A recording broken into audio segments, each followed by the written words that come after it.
Moctar, I think you should kick us off. Okay, shall I then? All right. Thank you very much. Thank you to everybody for being here. I am sincerely humbled by the honor given to me to open this important webinar on shared spectrum strategies to increase the affordable access in rural areas. I would like to welcome all of you, participants and panelists, on behalf of the partner group, the organizers, namely caption, the Internet Society, the African Telecommunication Union, Mozilla, APC, and NetHub.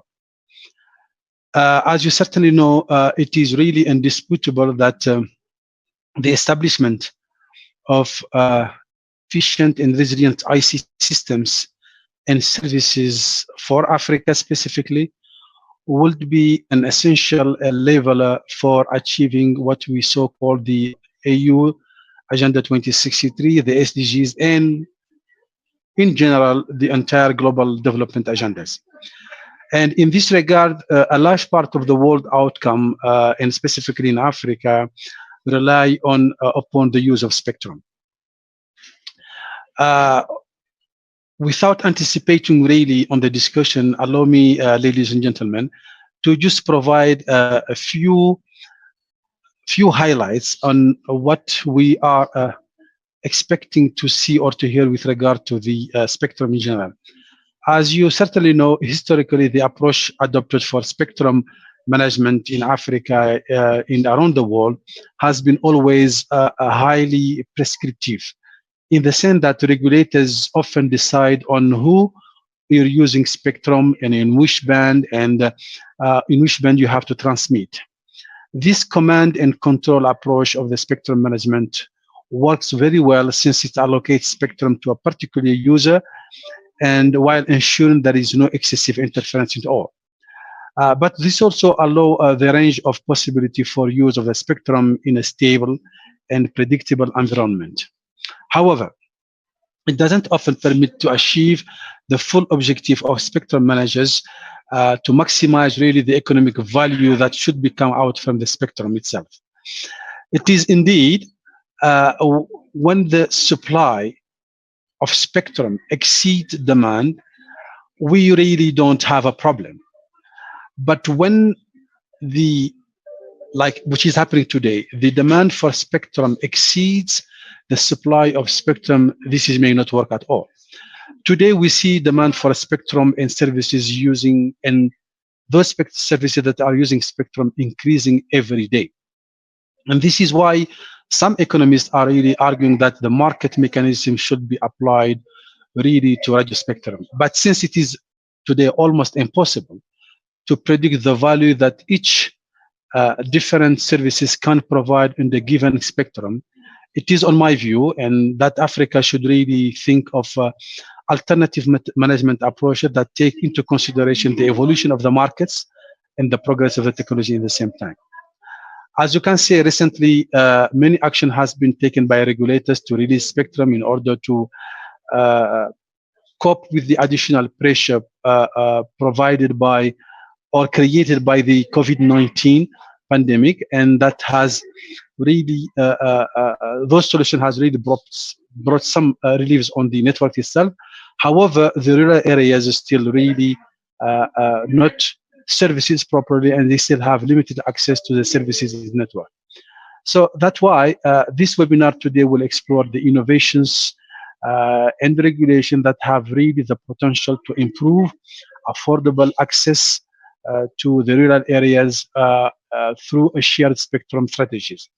We have lined up a list of prominent speakers and as well as a very well-known moderator to discuss issues like making more IMT spectrum available, dynamic spectrum allocations management, license spectrum, etc. I am very certain that all of you will really enjoy this session. And with that, I would just like to thank you all and thank you for your kind attention and welcome. And over to you, Steve, please. Go ahead. Thank you, Moctar. My name is Steve Song. I'm a fellow with the Mozilla Foundation, I also work with the Association for Progressive Communications on access policy issues. I think the pandemic is teaching us a number of lessons. One is just how important affordable access to communication is, and how important it is for our access to be inclusive. I think it's also teaching us just how valuable our time is. You know, the proliferation of opportunities to engage online and to participate in webinars are almost infinite now. And, you know, it is showing us just how important our time is to ourselves. And with that in mind, we hope to make this a valuable 90 minutes for you.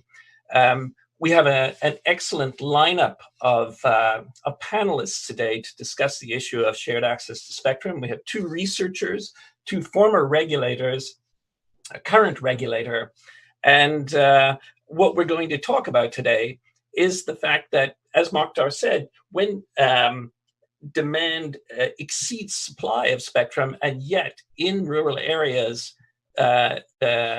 significant amounts of spectrum lies fallow, we have a challenge, and a challenge in the context of the need to make access more inclusive.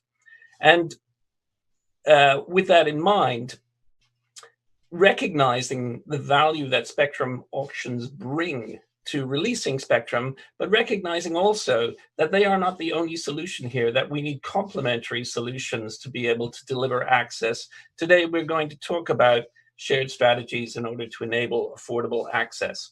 And with that, I'd like to introduce our first speaker, Dr. Ntsibane Ntlapa, from the CSIR, that's the Council for Scientific and Industrial Research in South Africa. Ntsibane has been involved in the development of TV white space regulation, I think since about 2013, if I'm right, and has gone through a lot of the process of discussing with the regulator ICASA about how can this be effectively integrated into a spectrum regulatory regime. So we look forward to hearing from you. Over to you, Ntsibane.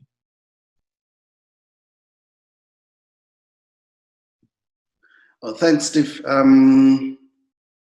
Yeah, thanks for inviting me. And good afternoon to everyone. It's a bit cold in South Africa today, so we have our jackets on.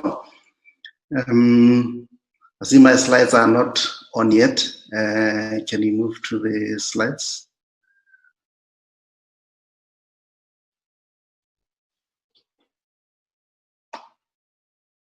You should be able to see them now. We're on to the first one. Can everyone see the slides?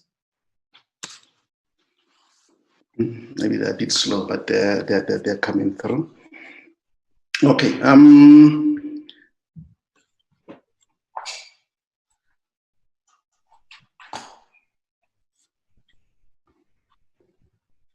Okay, so it might be just coming slow from my side. So the presentation that I'm gonna go through, if you can just go to the 3rd slide there, the slide that talks about the overview.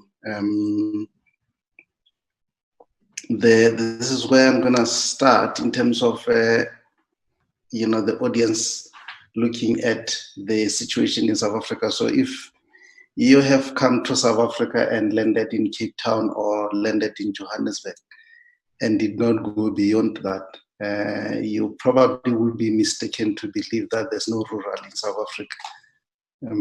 So the map that I'm showing there, it's not actually showing on my screen, but the map that is showing on slide 3 does indicate that you know, we do have quite large rural areas. You probably sometimes have heard that about 90% of South Africans live in the 10% of the land. So when you look at the map there, the very dark area there, it shows it's very, very low density. And you have a maroon area, which is very small, That's where the metros are.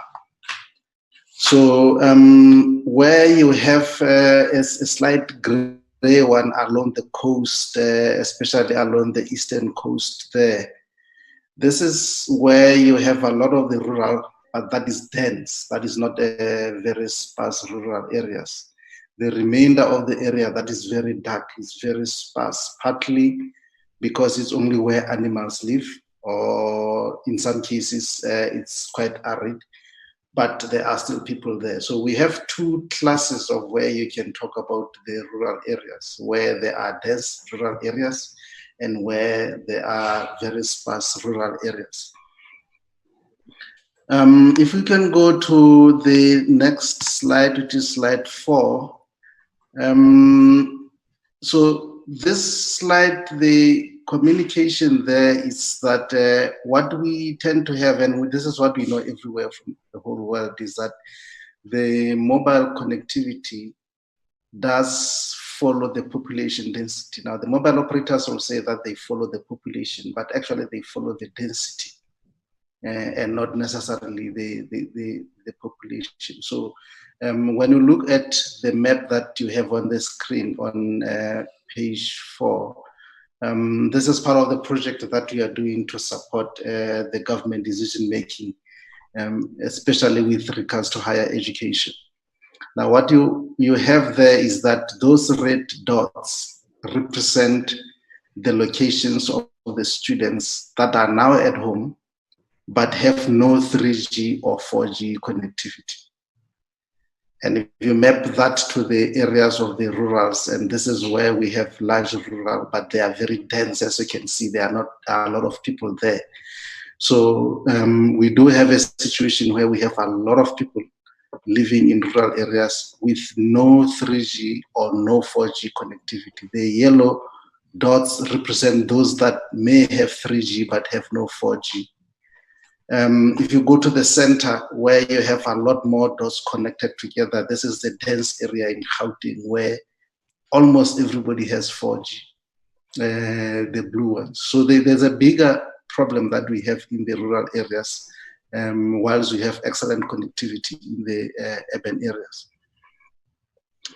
So I just want you to just skip slide 5 because of time and then go to the slide 6.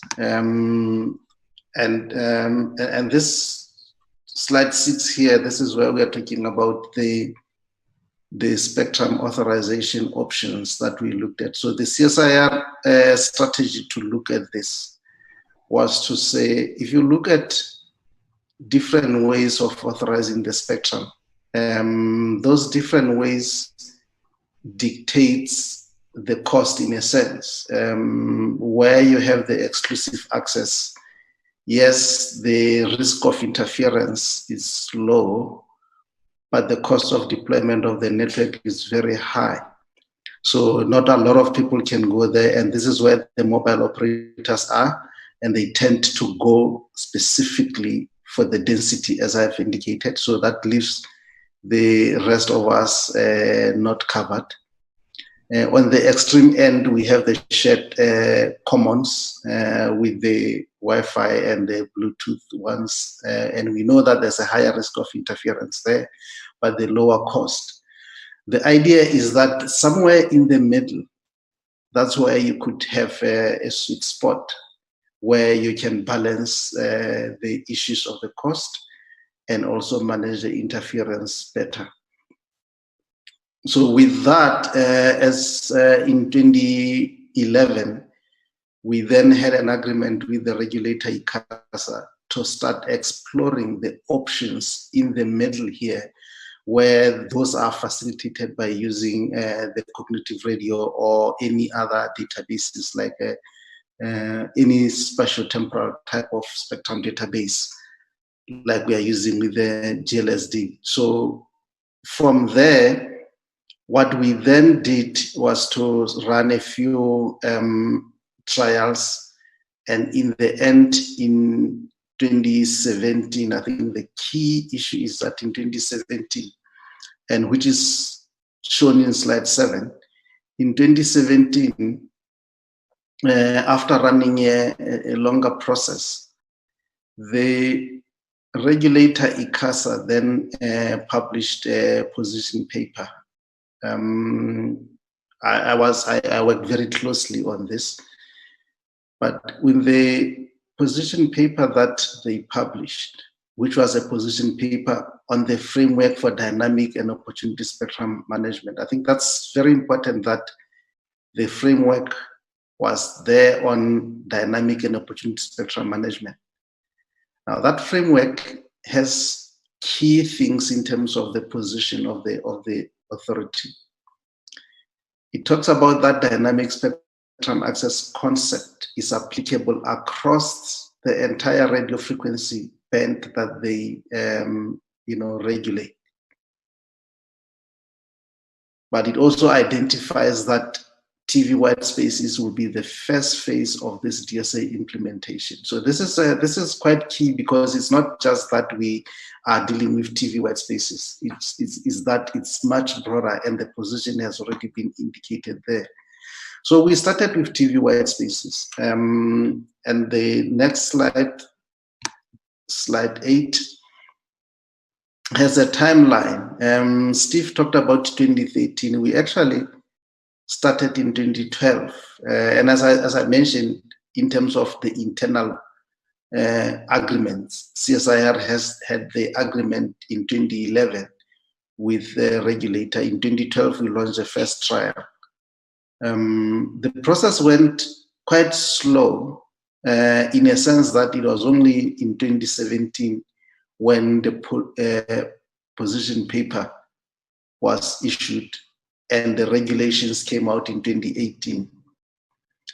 Again, the process is a bit slow in a sense that it's only in 2020 that we have commercial TV white spaces authorized, and those were authorized for COVID-19 response under the new regulations that enables that. We hope we will be able to get the full commercial operations before this year. I've put 2021 there to say I'm not sure what is going to be there, but I hope that will be a full rollout of commercial services. And we can be then closer to covering the areas that we are, worried mostly about. So this has been the timeline that we have got. What I want to just highlight quickly is that the regulations that were published in 2018 enables a different ecosystem that may not exist in all countries. So in slide 10, we cover the other areas in terms of the ecosystem that is enabled by this.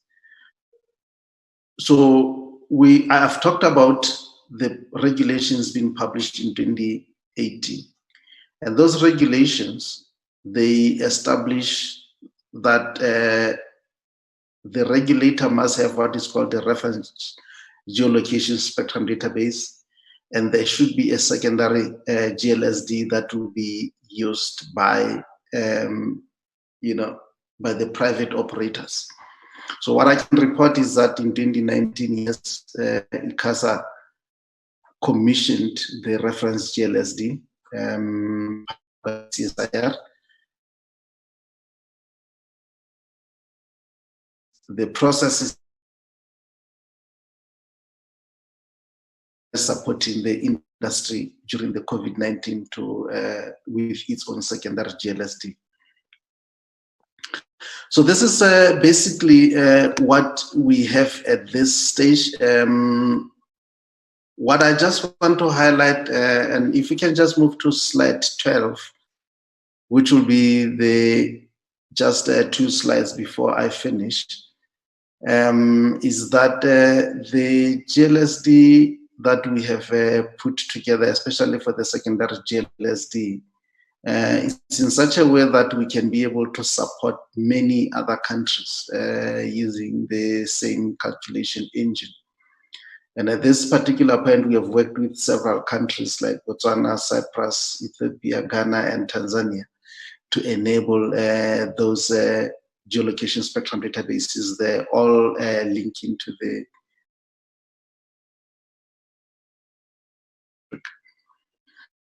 that also include the qualified GLSD in the UK, which is also supported there. But I must say that in the one in the UK, the calculation engine is very different because of the regulations in the UK.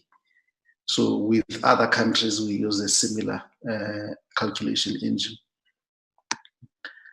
Our slide 13, which is one before the last, what I want to just highlight is that in terms of the journey to enabling TV white spaces, one of the key things that came up in 2018 was that in the National Radio Frequency Plan, which has to be published by the minister, it has to be published by the regulator, but minister must approve that. When it was updated in 2018, it then included a provision to use that spectrum between 470 and 694 to use it for TV white spaces, subject to non-interference spaces to users under primary allocation. So that's the band that is used for, for broadcasting, as you know. So it does allow that that node. It's very key for us because without that node in that radio frequency plan, the use of that spectrum for anything other than broadcasting will not be permitted.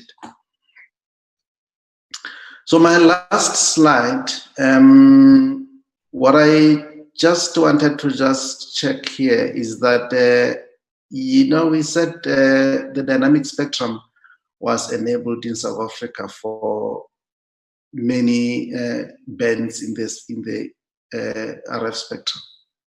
However, TV white spaces was the first one.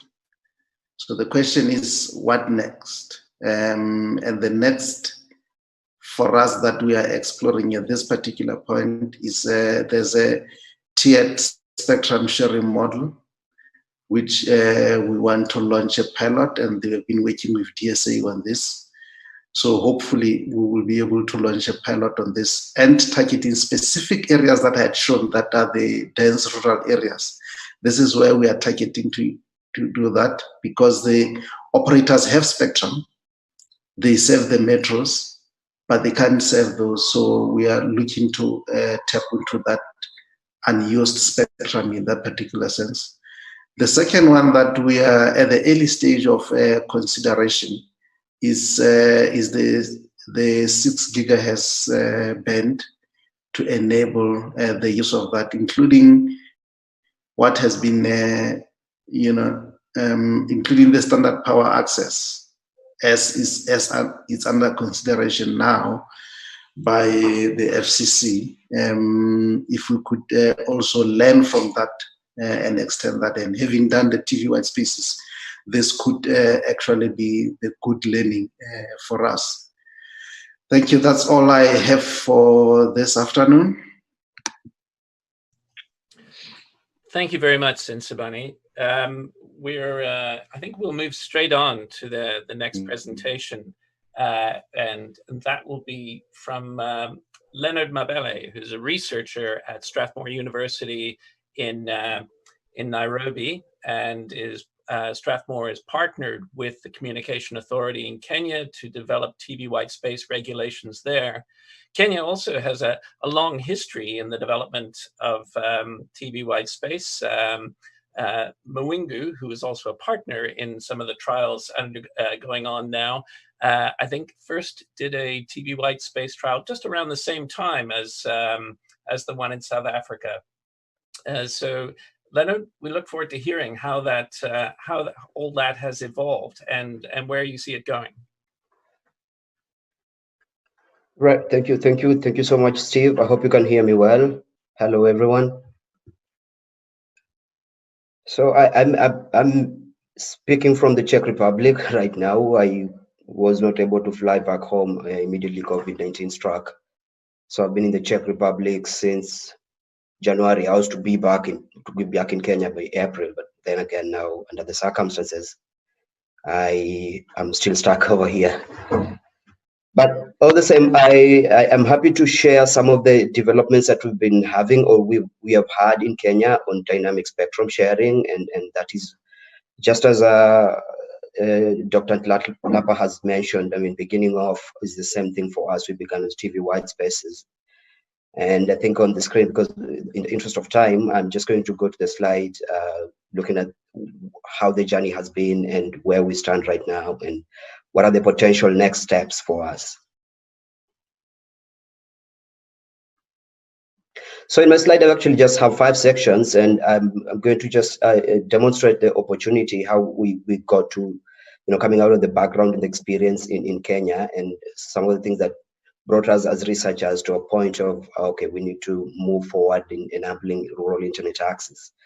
And then again, I'm going to have the second phase give you that just the TVWS journey, how it has been for us, and the experiments that have been done. I know Steve has already alluded to the Mawingu Net project, which was really one of the foundation projects in leapfrogging our initiatives on TV white spaces. And then I'll talk a bit about the regulator collaboration with us and where that stands.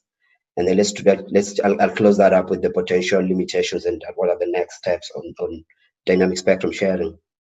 So if you have to move to the next slide, Howard, please.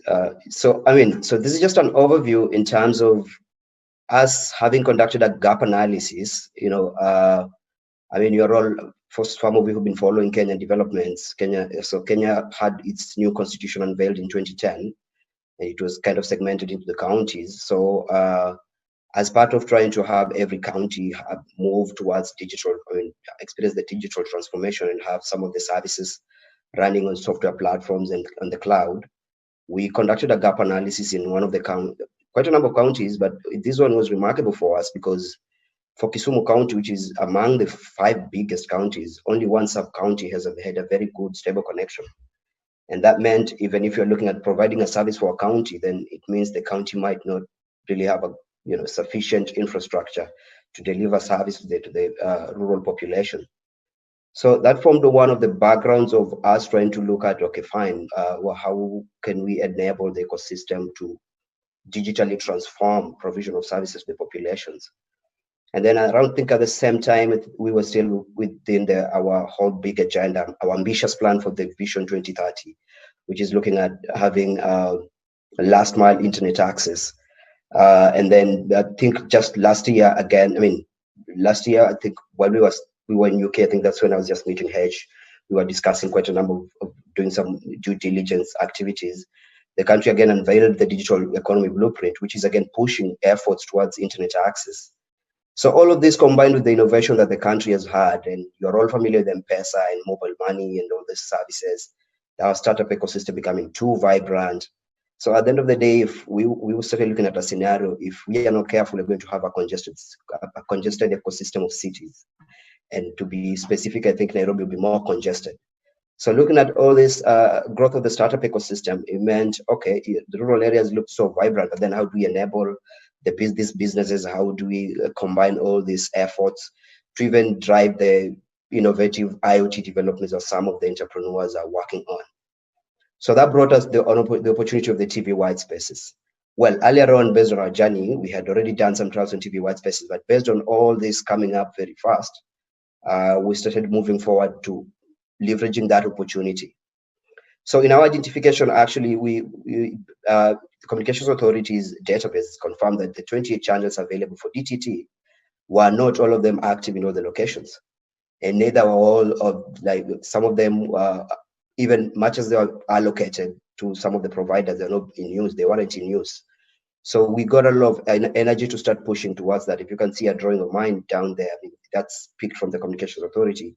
You can see we have 28 channels from 470 megahertz to 694 megahertz, which we have allocated for TV white spaces.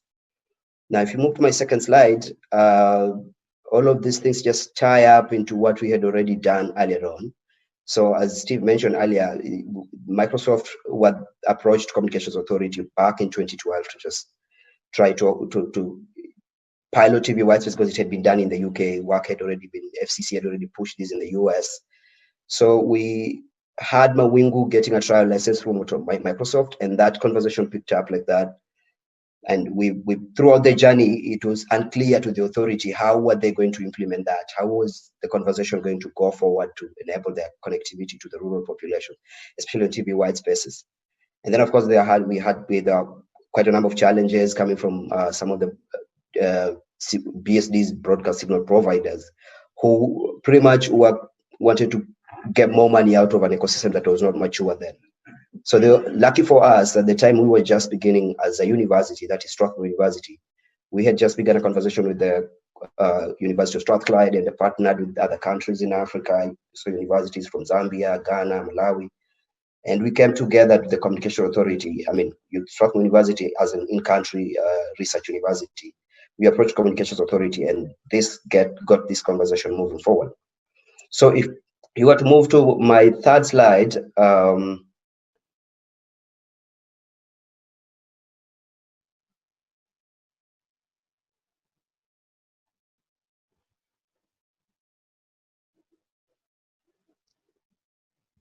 I'm not sure everyone can see it. I'm not able to see it, but probably I should.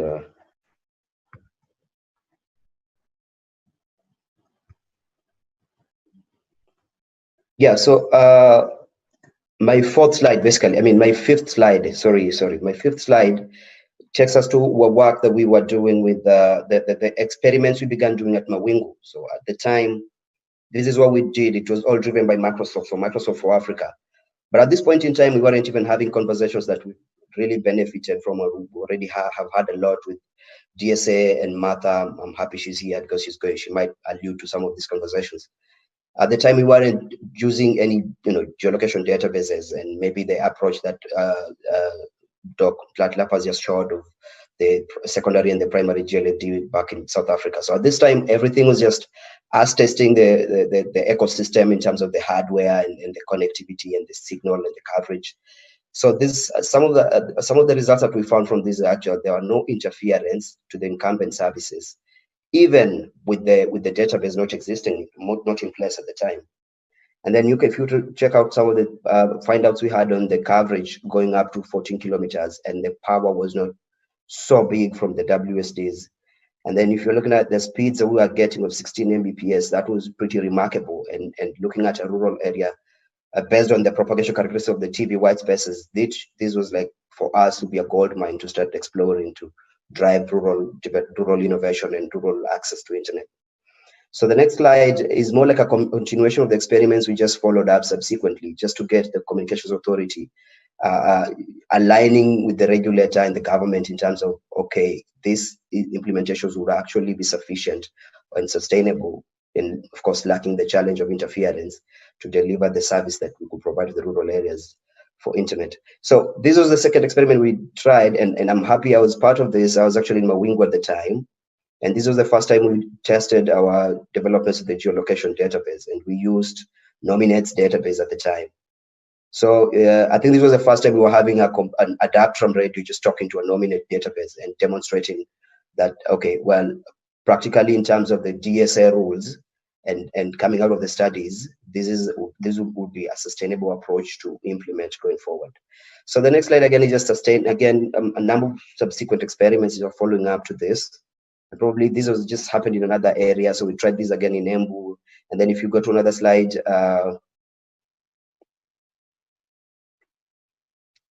so this is what we did this year, just before COVID-19. I mean, just before COVID-19 struck.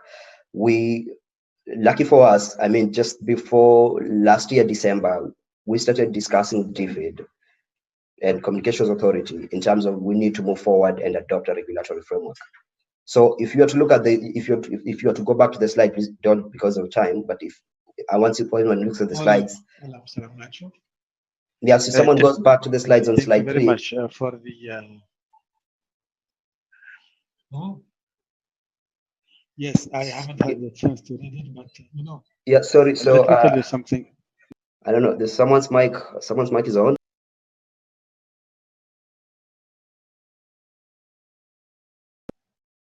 All right. Okay. So just go to the slide you were on earlier on. I was just alluding to the third slide. If someone was to look at the TVWS journey in Kenya, it's literally taken 10 years. And I think as researchers or innovators, that's really a long time in terms of enabling an ecosystem that can thrive in trying to adopt innovation and digital innovation in terms of leveraging the internet access. So this was like the final experiment conducted in Mawingu again, and this time around I think it was a big team. DSA was there. We had a team from Microsoft as well following up. We also had Communications Authority on site and Strathmore University on site. And we use some of the latest base stations from Adaptrum. So if you can see the best B1000 base station, and you set up on like 4 CPEs with a 120-degree sector, and the results were really impressive. So this is coming out of the conversation we had with DFID. At least this was an experiment being conducted in an atmosphere that is moving towards implementing the regulatory framework. And that atmosphere is actually funded by DFID. So if you were to move to the next slide, part of the project that the trial that the previous slide is just demonstrating what we did in Mawingu, but the project has really been pretty much bigger in terms of getting to test more sites, in terms of availability of the channels that we could use, that WSDs could use, and WSDs are the white space devices. For those who are not familiar, for those who not interacted with that abbreviation before. So we had to test, we checked at quite a number of sites on this. We began with Kisumu, and then we went to Kitui, and then we went to Laikipia, and all these sites showed a very fruitful availability of chargers that could be leveraged for TV white spaces. So this is something we also conducted, just checking the availability of the sites, of the channels for use, and again, ensuring that at the end of the day, we are not interfering with the incumbent services. So the next slide, please.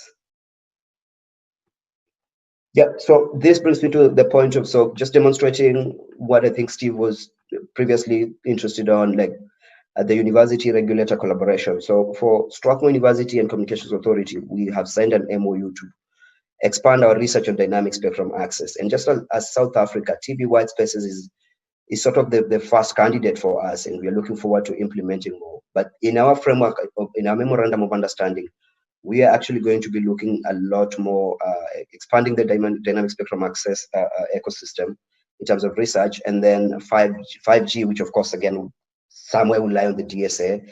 And then the MOU is also looking at the software-defined radio, cognitive radio, which that's pretty much spectrum sensing and cybersecurity. So these are pretty much the big blocks we are collaborating with Communications Authority to research on further as we enable the access to internet. So, I mean, I've already mentioned the work the release of the ongoing work on the release of the regulatory framework, which has been funded by DFID. It was funded by DFID in December 2019. So at this point in time, pretty much tying on to the TVWS experiments that we conducted this year. In the next coming days, Kenya will be releasing its official regulatory framework for TV white spaces. So we have had quite a number of tracks on this project towards that, and that included what I've mentioned, the surveys and studies in Kitui, Laikipia, and quite a number of other sites.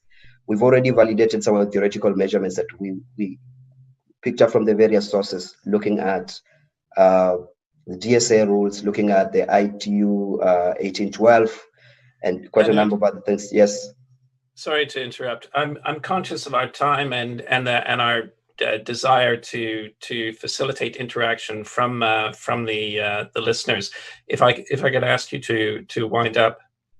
Yeah. So I'm just getting. I think this will be next my last slide. So I'll take with my last slide. So this, on a high level perspective, on a high level perspective, I've just kind of described our regulatory framework development so far from 2020, from January 2020, and we look forward to releasing the regulatory framework probably before the August 2020.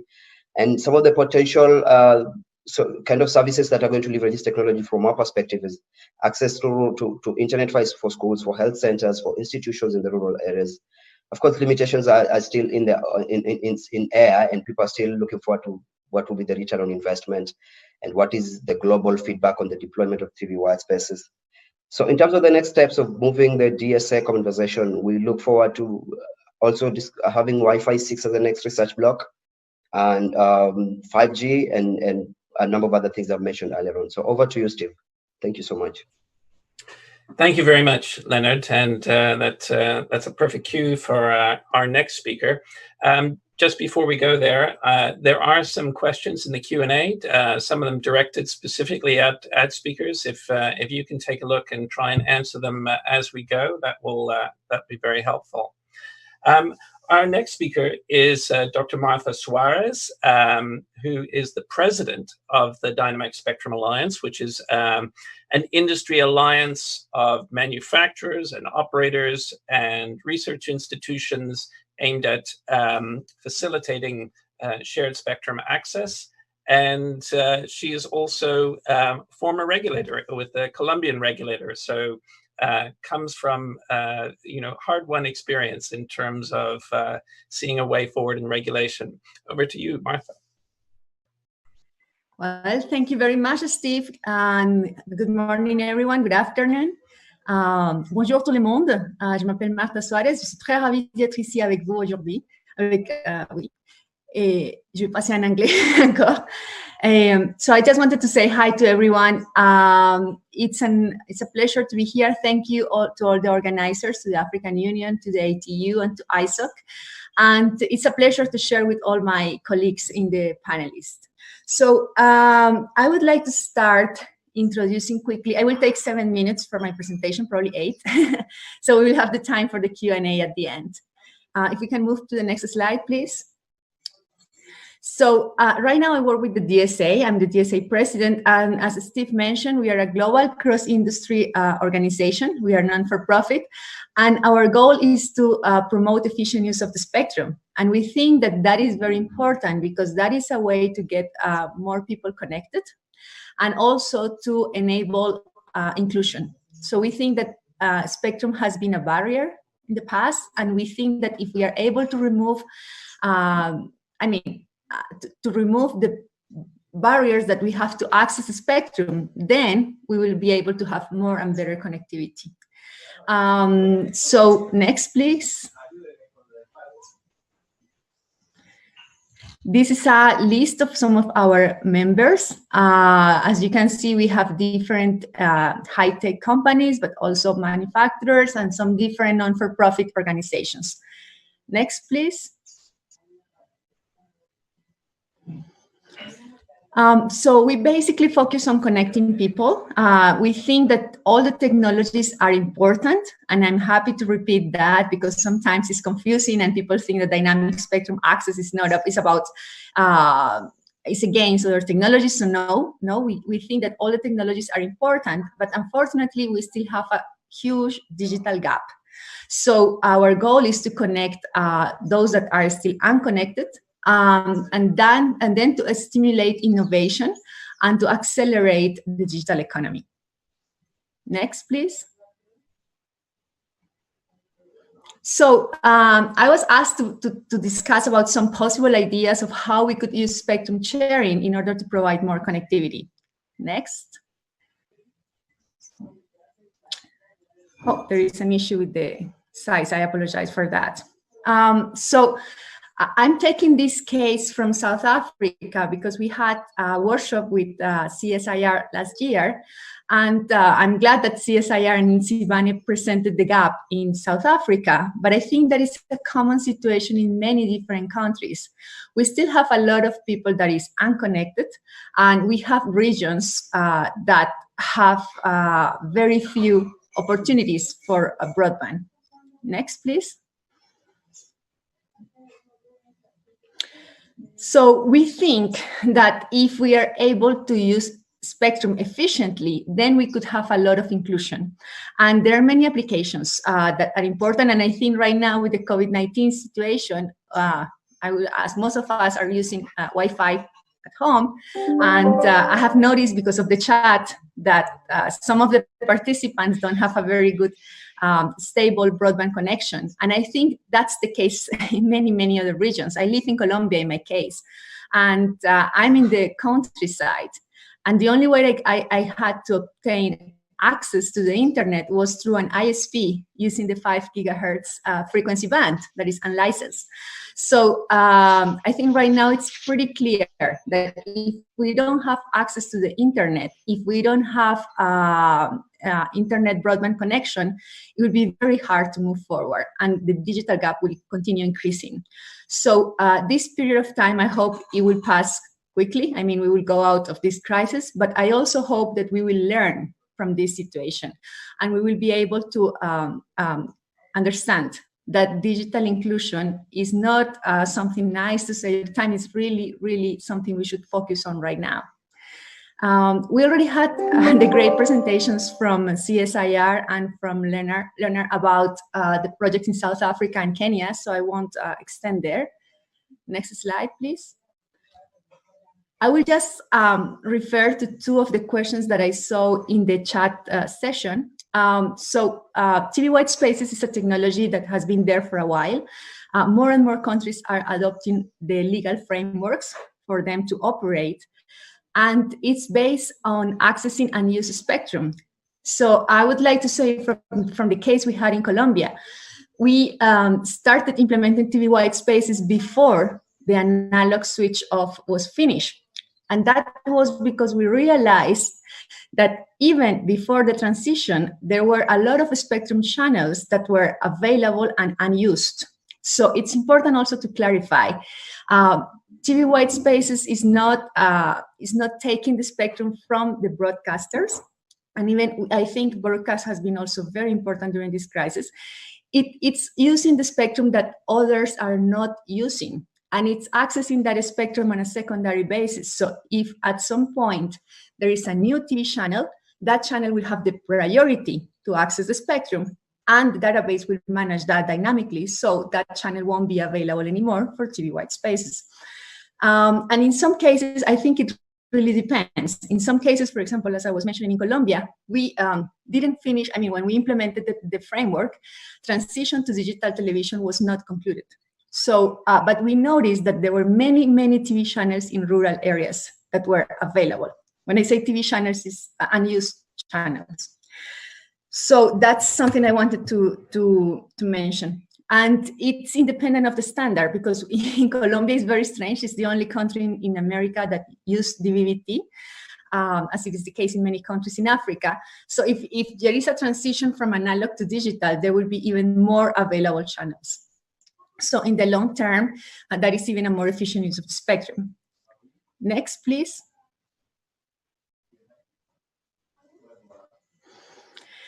So if we want to bridge the gap, it's important to understand that we need to act different.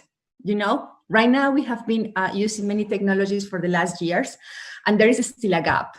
So it's important to be open to new smart systems, to new different schemes. So there is not only one technology. We can implement TV white spaces. We can think about Wi-Fi 6 as a new and great evolution of Wi-Fi. We can think about TSSM models, as Ntsibane presented at the end of his presentation. And we can even consider different platforms. So I think right now we need to be very active and find new solutions. Next, please.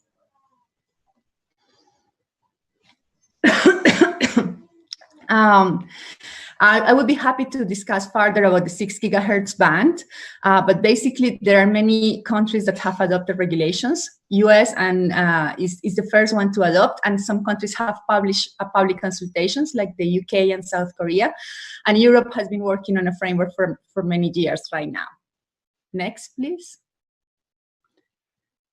And when I say that we need to think out of the box, I'm also thinking in 3 dimensions. So there are many opportunities out there that could extend the coverage of the existing networks. And one of those could be accomplished with loans, for example, or someone was asking about hubs.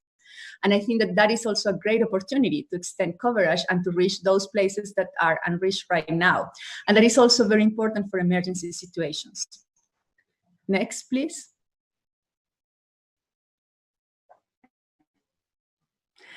Yeah, and one of the last messages I want to mention is that it needs a lot of stakeholders. if we continue with a market with only a few actors, that won't be enough. Next, please. So I finish in my 8 minutes. I would like to say that you are all invited also to follow DSA and our activities. We have a global summit.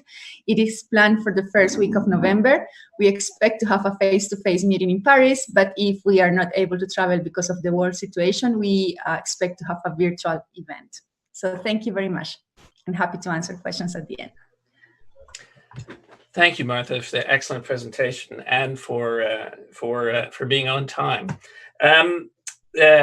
Let's go straight to our next presenter, Siew Yoon from OFCOM is a senior technical regulation specialist. OFCOM are a pioneer in spectrum regulation, along with the US, one of the earliest regulators to adopt TV white space regulation, but also exploring new kinds of shared spectrum access that we're going to hear about today. Thanks for joining us, Siew, and over to you. Hi, can everyone hear me? Hello? Yes, hi. So hi, everyone, and thanks, Steve, the African Union, ISOC, Mozilla, ETU, EPC, and NetHope for organizing and inviting me to speak at this fantastic webinar today.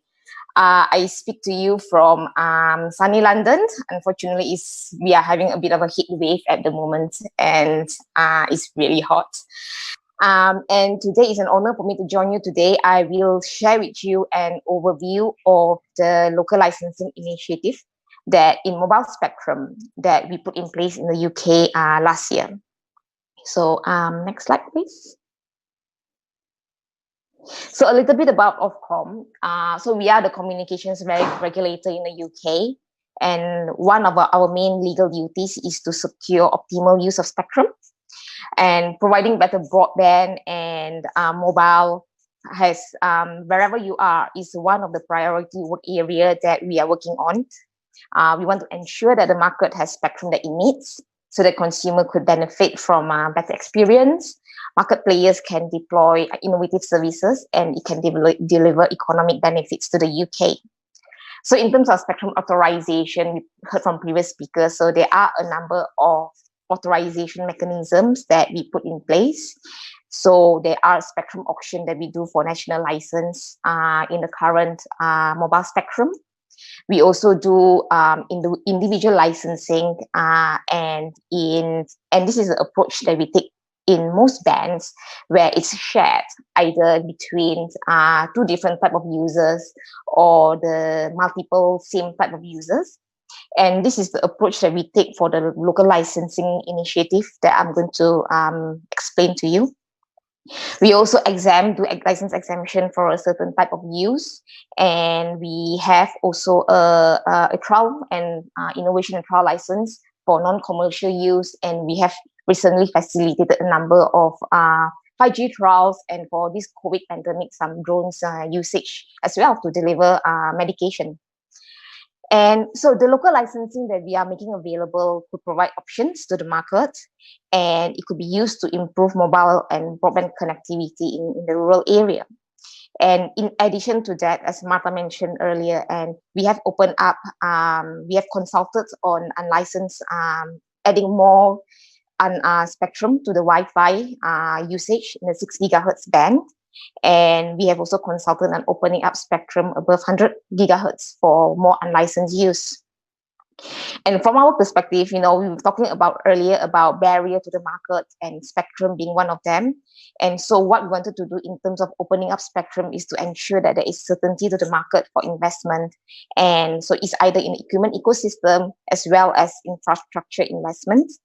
There are obviously quite a lot of challenges in the rural connectivity. Our role as a regulator is on the spectrum, but we can't solve all of the other market issues. Next slide, please.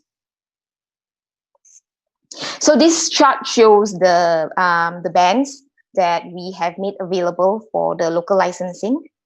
So first, I'm going to talk a little bit about the motivation behind the story behind why we did this. I think firstly, there is we recognize there are growing interest to deploy in spectrum supporting mobile technology there is global standard, there is equipment ecosystem, and most spectrum can, but most of the spectrum are typically licensed to the national mobile network operator. And secondly, we recognize that there are new user type and there are new business model who want to use spectrum, the mobile spectrum, but they don't need the national license. They just want to deploy in the local area. It could be, enterprise private network to have control on security, resilience, reliability, or wireless internet service provider looking to provide mobile coverage inside building, rural areas, as well as in broadband, such as fixed wireless access in the underserved areas. And then thirdly, as part of our duty, we want to promote innovation and investment, and making spectrum available, remove one of the barriers for that. So with that context in mind, we come up with this local licensing approach. It is, there are two approaches that we put in place, and it kind of reflects the different way in terms of how the spectrum is managed. So the first one is on what I call the shared access license. So in this diagram, it shows as the green spectrum. So there are 4 spectrum bands that we have made available, and these are the bands that support 4G and 5G technology. So there are already existing users in the band, and the sharing framework that we put in place will enable additional users to access the band. So the 1800 megahertz band is essentially a guard band between the 1800 megahertz national spectrum and the DEC phone. And there are a pair of 3 by 3.3 megahertz spectrum here. The 2390 to 2400 sits between the 2300 spectrum that we have awarded for national mobile network operator and the 2.4 gigahertz license exempt spectrum. Both of these bands, as most of you know, are already supported in the equipment. So it's a band that is readily available and can be used now. So the 38242 band is a band that can be used to deploy 5G, and we are looking, and by making the band available, we are looking to promote equipment ecosystem. And in fact, we are seeing equipment being supported in this band, and more vendors are looking at this band. And the last one is the 24.25 to 26.5, and this is the lower 26 gigahertz band, which is identified for the global harmonized 5G band.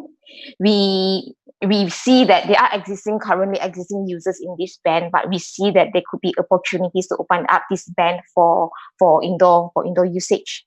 So there is opportunity to deploy 5G network now. So in relation to the local access license, these are the bands that are shown in purple. And the purple band are the one that we have already awarded to the national mobile network operator. And the pink bands are the one that we are preparing for auction, which is delayed now due to the pandemic.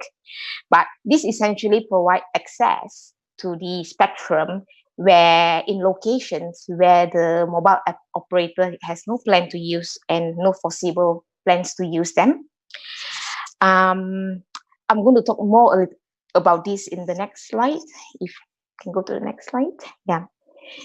So in relation to the spectrum access, the shared access license, when we were designing the spectrum sharing framework, we have a number of objectives in mind. The first one is that we want to make it easy for the users to get the spectrum that they need in the location that they need them, and with a number of choices of bands that would suit their needs. And in this framework, we may be looking to add more bands in the future if it's appropriate. And the second one is that we also want to provide certainty in the quality of service, and under a license coordinated approach. So the user will be able to operate without interference from and to other users. And the third one is that we were talking about a lot about affordable access. We are looking to support a wide range of users and providing affordable spectrum access with a lower barrier of entry, help towards addressing that. And as you can see here, the license fee starts from £80 per license in the location that you need them. And it is a license that is renewable on an annual basis. So you can have the license for as long as you require them. Next slide, please. And this is my last slide, so hopefully I'm keeping with my 7 minutes. So the local access license is, the approach is slightly different. And then because it provides access to a spectrum that we have already awarded to the mobile operator. So what we have here is that we recognize that the network operator does not deploy in all locations. So there are opportunities to deploy, particularly for users in the rural area.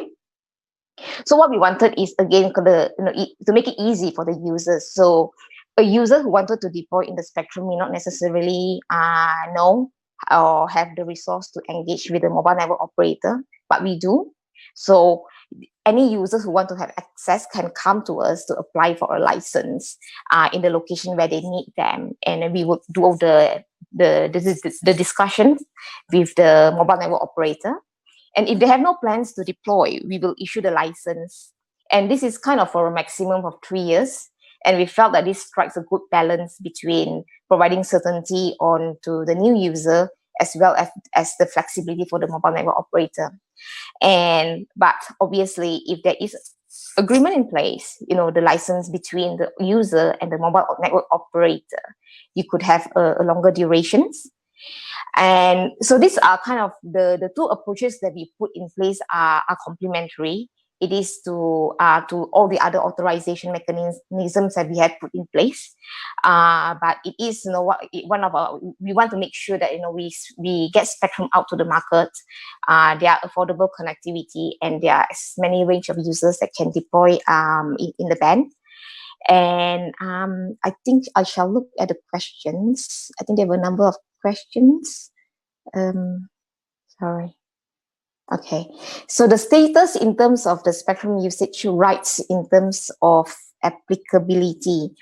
So in relation to the shared access license, it is a license that we provide two types of products. So what you call a low power license and a medium power license. So these are the license product that has a specific transmit power as part of the license condition. So we would then coordinate the usage with the existing users in the band to make sure that there is no interference. But the usage is in relation, your license will give you the rights to use spectrum in the location where you have applied for the license, and with under a coordinated basis. I think is the spectrum license for OFCOM in line with ICASA in South Africa. I'm not familiar, so I'm not. I'll come back. I don't think I can answer that one. So what happened when you license a shared access to an MNO spectrum to some other entity? And this entity deploys services and later on extends its own network using the same spectrum. So the local access license essentially is a agreement for the new user to deploy spectrum in for 3 years. So they have the certainty that they can have the spectrum for 3 years, subject to the agreement from the MNO. But in the situation where the MNO could only grant access to the certain location for a shorter duration, then it will be a discussion between the user and the MNOs on whether those sort of terms are acceptable. I think that's it, really. I think that's it from my side. Thank you, Steve. Thank you so much, Siew. This is such an interesting contrast of approaches in terms of making shared spectrum access available in rural areas. I have questions, but I'm going to save them for a bit later. And thank you to all the speakers who are actively answering the Q&A where possible in the chat. If the answer is too complex for chat, feel free to address it a bit later. Our last presenter, Professor H. Nwana, has a history with all the other institutions here, being a former regulator at OFCOM, the former president of the Dynamic Spectrum Alliance, and an advisor to many regulators on the continent. And over to you, H.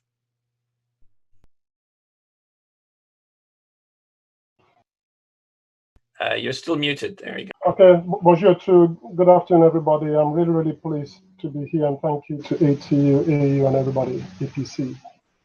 I really think it's important, this subject, and my key target today is people like Moctar, Yedaly, for them to listen to us, please. So let's go to the next slide. I've just got only 4 or 5 slides, and I really want to leave us with some key messages. I'm going to speak like an African. So permit me to be slightly rude about some of our successes and some of our not so good successes. So the first thing I want to really say is African spectrum policy must reflect this reality. Look at how big the map of Africa is, and look at all those countries that you can fit into the map of Africa. And I think it speaks for itself. And look at how on the right-hand side, you can see Hong Kong. Hong Kong is just 1,100 square kilometers squared. Sierra Leone is 71,000 kilometers squared.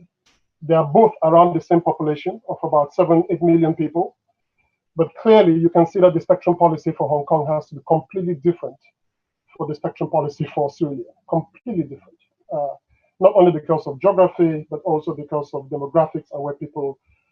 Hong Kong, by definition, is very densely populated. So go back to Ntsibane's slides. You're just talking about the high density deployment everywhere. So you expect the operators to go practically everywhere in Hong Kong.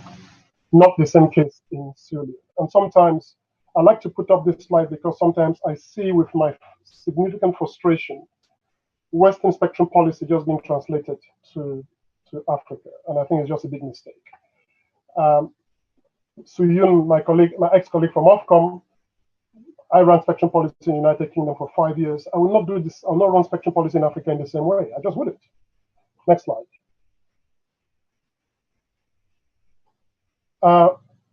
There's also this simple detail about the fact that half of Africa is still not connected. There's still 600 million people on the continent of Africa who go to bed every night in the dark. And this is the most recent data from The Economist. And it says, as it says there very clearly, Africa will require an unprecedented effort to meet the US target of electricity for all by 2030. And that's SDGs, which Africa has signed up to. I have no idea how they think they're going to achieve it, but they have signed up to that. And then on the chart on the right, again, it shows, you look at Africa, it shows that Africa is a very rural continent. And there are countries on that map, like my own country, Cameroon, you see Cameroon, which says we are more urban than rural. I don't quite believe it, because the reality in Cameroon is the top 10 cities in my country only host something like 28% of the population of the country. I know that from having done a fair amount of work there. So in general, Africa is a very, very rural continent, and that's the clear message you're seeing from that particular map, which means as regulators, we should be getting up every morning and realizing that we really should be pandering to the needs of a population which is largely rural, which is not largely in the urban areas. Next slide. So this is my really key slide, and I'm really pleading with the African Union, Mozilla Foundation, APC, etc., and all these fantastic names. Let's just prioritize spectrum policy across Africa. We have seen the importance of this telecoms industry really be an ally to consumers and citizens because of COVID-19. We have absolutely seen this. There are 230, 240 participants on this call from all across the world. So let's start by powering Africa.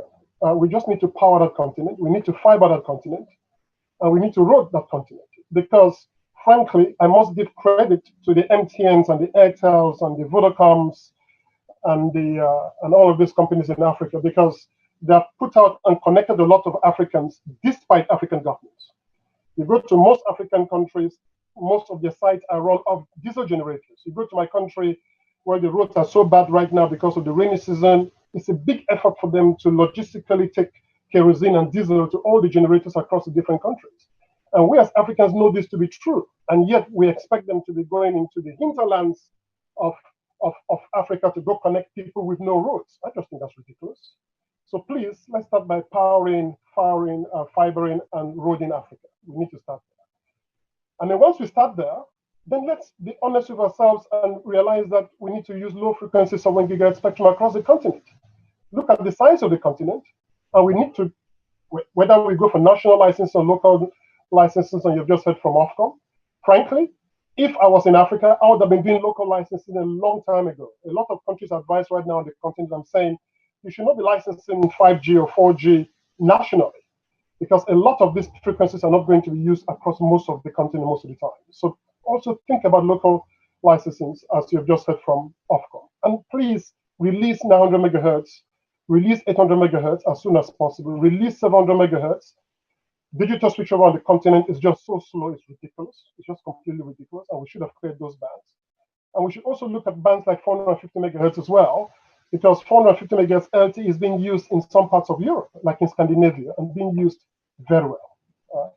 And then we should also, as you've just seen in South Africa, open up sub 694, 470 to 694 for TV white space sharing. That should just happen. You've seen all the trials in Kenya and South Africa. It works. It absolutely works. We should accelerate this license, this shared and unlicensed spectrum access. We should promote unlicensed access as well, including Wi-Fi, just like what FCC has just done recently. We should promote that. And we should license regionally. You come to small countries like my neighbor here, Ireland, they did most of their 5G and 4G regional licenses, and it's a small country. So what about our countries which are 10 times, 15 times bigger than Ireland?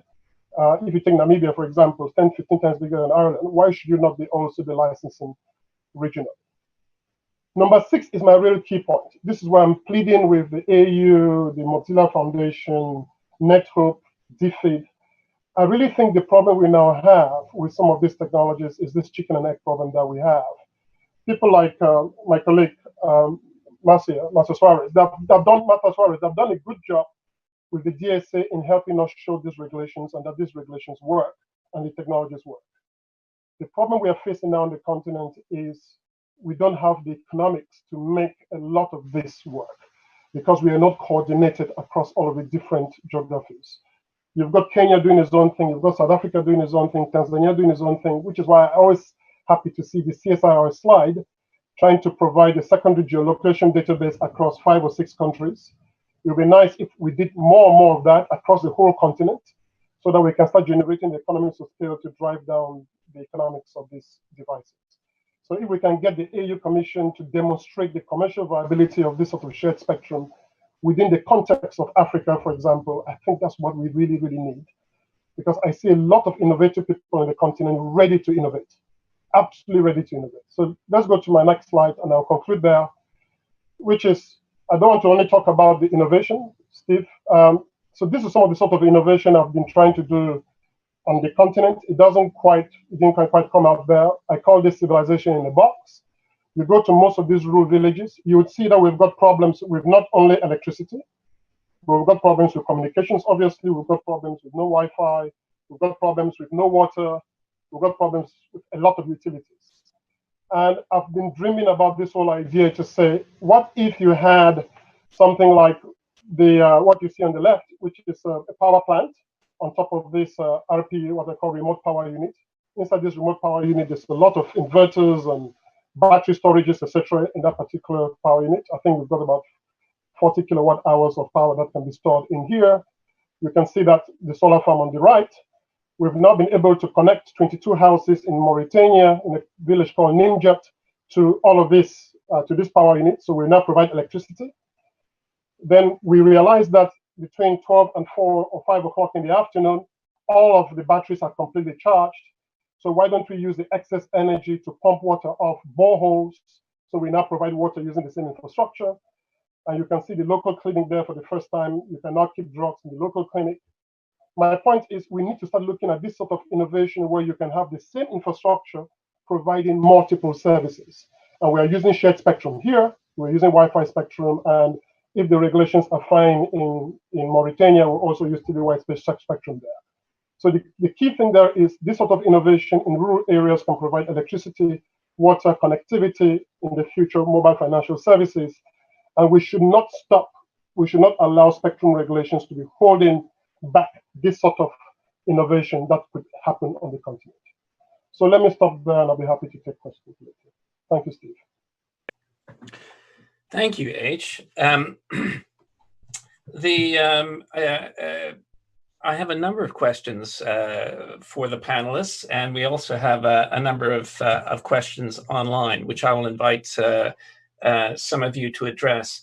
The one thing that that I haven't heard much about in this presentation, especially around TV white space and the geolocation database approach, is the sustainability of how our geolocation databases going to be maintained, and are they going to increase the cost of access? Are they going to increase the level of complexity for users to access TV white space technologies?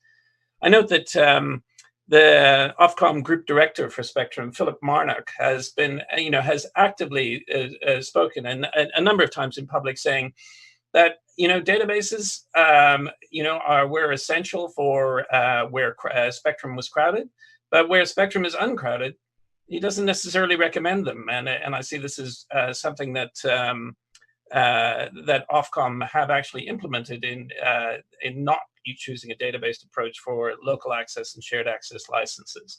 So that's a provocation as a question, which you may choose to answer or not. My other question is, it's been a 10-year journey or longer for many regulators to get to TV white space regulation, and there are few regulators on the continent who are close now to enacting that regulation. What advice would you offer to those now just getting started in this space? What advice would you offer to other regulators to learn from your experiences and to move further and faster? The floor is open to any of the panelists to respond, or you can respond to a question in the Q&A. Who would like to go first? Martha? Yeah, okay, Steve. I can comment about the database question. And I think it's a crucial question. Let me share the experience that Colombia had. When Colombia implemented TV white spaces regulations, there was the question about the database. And of course, it's ideal to have a dynamic system implemented. And I think right now, with the time, the solutions are getting more and more affordable, which is very good. But at the time, that was 2017, it was decided not to start with a database. So the decision in Colombia was to start with a manual configuration. So that was a solution because we were not expecting at the beginning such a large number of devices, but we wanted to open it for commercial deployment. Because in order to get investment, you need to have rules in place. So that investment will come. And basically the concept with TV white spaces is that the government is providing the access to the spectrum, that is a very valuable resource, but then private investment is bringing and developing the networks. So it was decided to start with that manual configuration. And that's because the agency had all the information about the broadcast occupation. So that's how it started. And at the same time, it was a process in parallel, working with one university in Colombia that was deploying database. So what it allowed us to explore at the time is that there was interest, there were many projects that were happening at the same time, and the database was not a barrier. One of the key issues for regulators when you have never implemented dynamic spectrum access systems is that you are concerned about how it's going to work, who is going to manage all the information, how it's going to handle if you have any issue. So I think that was a safe approach to work in parallel with an automated system, but at the same time to open opportunities for new markets. So that was how it was done. Of course, if it is possible for a regulator for a particular country to implement a database, that's ideal. And then you could also have some partnerships, as Ash was suggesting, with different countries. So you can control not only access to the spectrum in one country, but you can also have some boundary management that is very important too. So that would be like my vision for the first. And I think it really depends. I always say it really depends on the local context. You need to make sure that you are understanding the situation. There is no magic solution. Great, thank you, Martha. Comments from H. Okay. First, Martha has done a fantastic job on the database question, and she gave you, as the ex-regulator of Colombia herself, how she started with a very simple manual configuration database in Colombia. Then it became a rich man's problem when we started having more and more devices in Colombia. I would like to have that rich man's problem in any country in Africa. So let's start with those databases. Manual configuration becomes a rich man's problem. Then we start putting in the geolocation databases across the continent. And I'll plead we don't use that as an excuse to hold back deployment. But Steve, if you could just go to my previous slide to answer the second part of your question, please. I just want to point to number 5 and number 6. Because you asked about the question. Maybe you can just do it dynamically, because I think we're gonna run short of time. No, that's fine. I'll do it dynamically. So I basically said in my previous slide that we should try and seriously think about licensing now regionally across the continent. That's the first thing, even including for high demand spectrum, like 700 megahertz and 2,300 megahertz, for example. And secondly, I think we should really seriously start thinking of adopting, and some of the countries, some of you have seen me advising across the continent, I'm saying, please adopt a use it or share it licensing approach. A use it or you share it licensing approach. And this whole idea of exclusive licensing across a continent where most of the spectrum is not being used most of the time no longer makes sense to me. So use it or you share it. And you share it with some of these innovative approaches we're talking about. Thanks, H. I completely agree. I don't think that can be underscored enough. Use it or shared provisions within existing licenses are essential to enable such things as the local access and shared access license that OFCOM have implemented. Without that, there is no starting point for the regulator. We have some hands raised to speak. Howard, can I ask you to pick one from the top of some, because I'm not seeing them on my screen. Okay, yeah, we've got hold on, just 2 seconds. Has to unmute. Well, now I've picked the person, I can't see the name.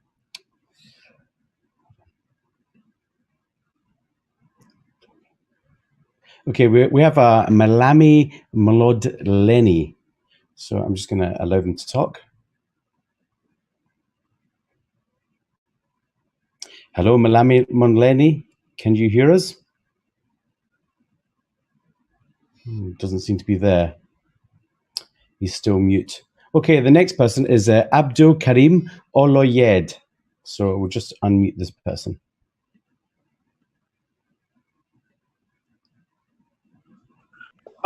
Thank you very much, Howard. I have a comment and also one question. And let me start with my comment, and let me put my comment in perspective. First of all, my name is Abdul Karim, like I said. I'm an assistant professor in Nigeria in wireless telecommunication. And my research group has done a lot of work when it comes to rural connectivity, dynamic spectrum access, and also spectrum occupancy. And my comment is that I want us to be a little bit careful with some of the things we do so that we don't confuse the regulators. And this has to do with the issue of TV white space. In terms of rural connectivity, I do not think TV white space is the solution. And the reason for that is because we have conducted a lot of measurement across Africa. And what we have seen is in the rural areas, there is abundance of radio spectrum. So TV white space is just one of them. But beyond TV white space, in the rural areas, we have a lot far beyond what we're going to get from the TV white space.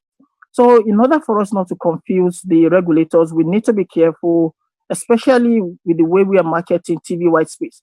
I support TV white space. I understand what TV white space is doing. And yes, I do agree with TV white space. But when it comes to rural connectivity, I think it is far beyond TV white space. That's my first comment. And my second comment, which is like a question.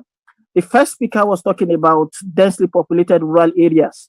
For us in telecommunications, I do not understand what he means by densely populated rural areas, because when it comes to telecommunication connectivity, it's all about numbers. And when you now have densely populated rural areas, I'm a bit confused. I totally agree. Shared and local access is the way forward. And I totally agree with that. Thank you very much. Thank you very much for the comment, and I think we're all in agreement with you that TV white space is not enough, and that it's we need to be all of the speakers I think have alluded to the point that we need to be considering sharing in a variety of bands.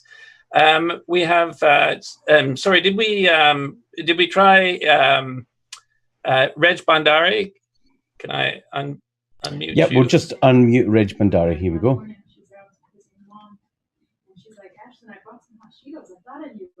Okay, Reg Bandari, you're unmuted.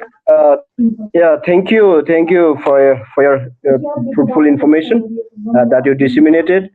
And actually, I have served as a Rural Telecommunication Development Fund in Nepal Telecom Authority. I served there 4 years, and actually I'm interested at how can we increase broadband speed in rural areas of Nepal. So there are so many here, 65% of people belongs to rural areas. So I'm really concerned on this matter, and some information that you have disseminated is quite relevant to us, and hope I'll get lots of information, and so that can be replicated in Nepal. Thank you. Thank you very much for your comment. Comment from Peter Zimri. Welcome, Peter.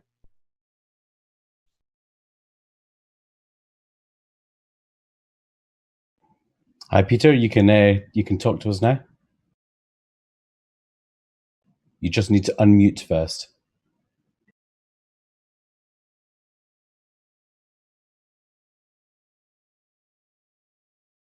Okay, I suggest we move on to Jabera. Last comment from Jabera Matagoro from Tanzania, and then we'll take a last round of comments from our speakers, and then I'm afraid we'll have to wind up as we're coming to the end of the time. Yeah, thank you, Steve. And the presentation has been good. And one more comment from my side is that in Tanzania, I've been working on the TV white space, and it has proven to be a relevant technology to connect the unconnected. So the only request is that regulators should put policies and regulations that favor the use of television white space technologies, so that we have more scale up to connect the unconnected population. Otherwise, I really appreciate for the good presentation from the presenters, and looking forward taking advantage of the TV white space technology. Thank you. Thank you, Matagoro.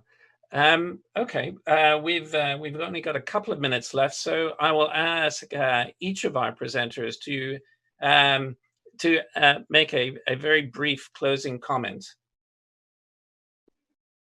We'll start at the top of my screen, which is you, H.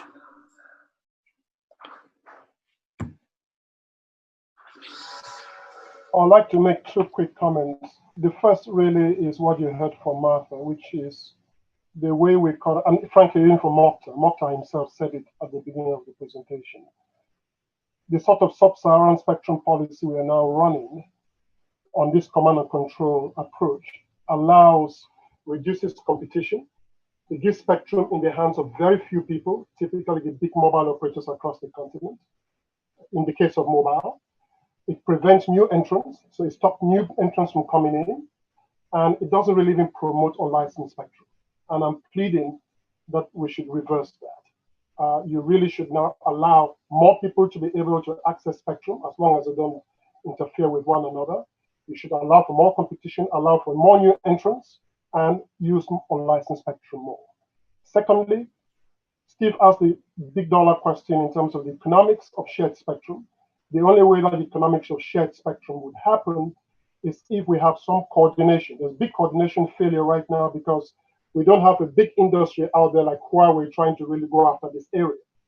So we need to coordinate the demand, aggregate that demand somehow through some coordination function using areas like the African Union or Mozilla Foundation to be able to get the demand at the economies of scale and get the demand of these devices down. Thank you. Thank you, H. And Ntsibane, I'll ask everyone just to be as brief as possible. I would like to allow Moctar a closing word as well at the end. So please be succinct.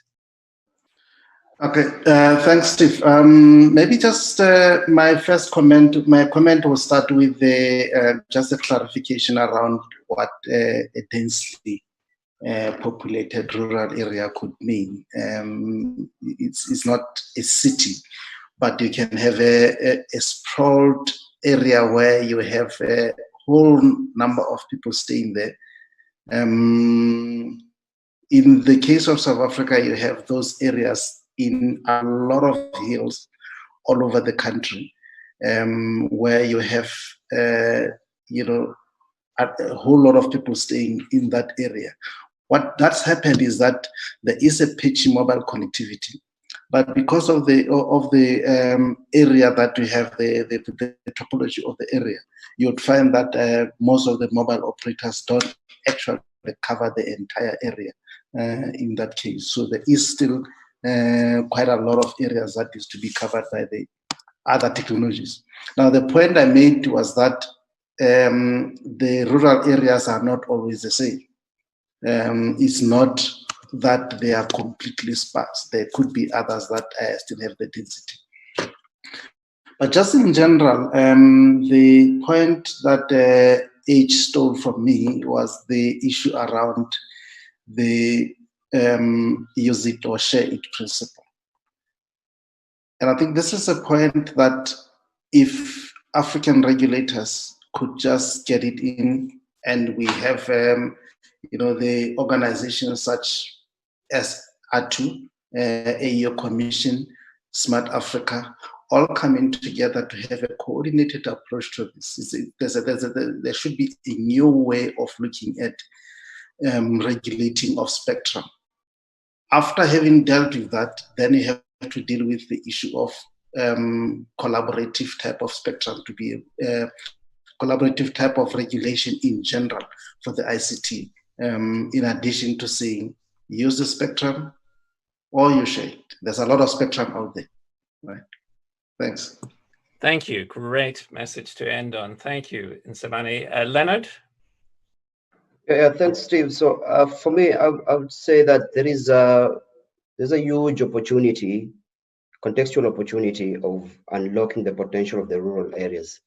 Much as there's a weak business case, I think the approach of use it or share it holds a lot of potential of unlocking this opportunity and just enabling the rural areas to thrive, just as the urban areas. Thank you.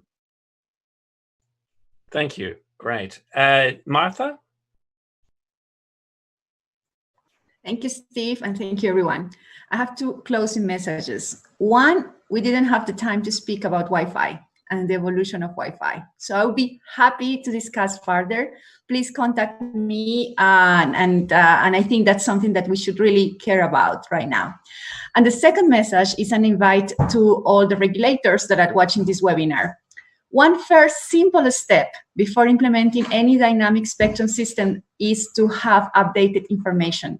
So I think all the efforts that regulators are taking to organize the information about their licenses, about the usage of those licenses, it's a very important step. Usually we don't speak about that. That is a previous job, but I think it's very important because when you have a clear information about the occupancy of the spectrum, then it's possible to move further. So thank you very much for this opportunity. Thank you, Martha. Siew, are you still with us? Yes, can you? Great.